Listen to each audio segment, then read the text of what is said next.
Now this, parents across the country are pushing back against critical race theory that is being taught in our schools to young children. Yiatin is one of those parents. She's the co-president of an education advocacy group in New York City.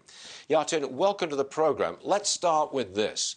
What is your problem with critical race theory? Well, critical race theory is a huge problem that we're seeing in public school education as well as in private schools recently.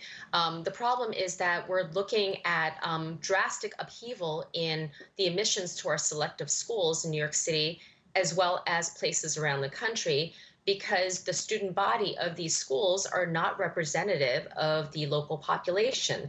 And that's just really a simplistic and blunt and racist lens of looking at the problem.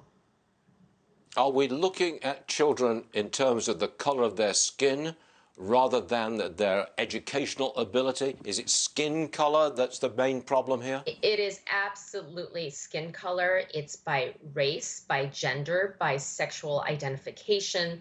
And these are not things that we should be looking at. We need to treat kids as talents, as individuals. We need to nurture and celebrate and challenge students who who will become the leaders in our global economy. Our education in the United States have been falling behind in the past few decades, and this woke curriculum will only make it worse. What was the reaction when you spoke out against this? Well, I think, it's New York City, a relatively, liberal city, actually makes it very difficult for parents who disagree with what is considered more popular. I've witnessed friends who've been stalked and harassed at public forums. They harass them and try to silence them by calling them racist. Even worse, people who speak up are getting canceled. These so-called activists have called employers to try to get people fired. So it's an attempt to ruin people's lives over this woke curriculum.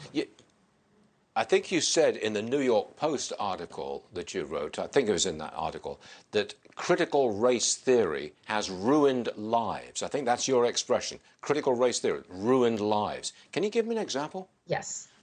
Well, as I've said, people who disagree with our approach to accelerated education are trying to label us as segregationists and racist. And that couldn't be farther from the truth.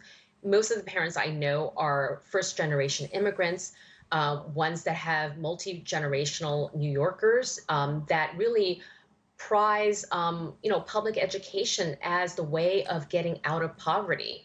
And it's just a really terrible way of looking at things. But we're standing up. We've formed organizations such as PLACE to fight for accelerated academics. And now I am the co-chair of a chapter of FAIR, which stands for the Foundation for Intolerance and Racism, as a resource for anyone who wants to speak up. Please come back and address us again. We want to know what progress you're making with this, because I personally am very much on your side. Yiatin, thank you so much, Stuart. Hope to see you again.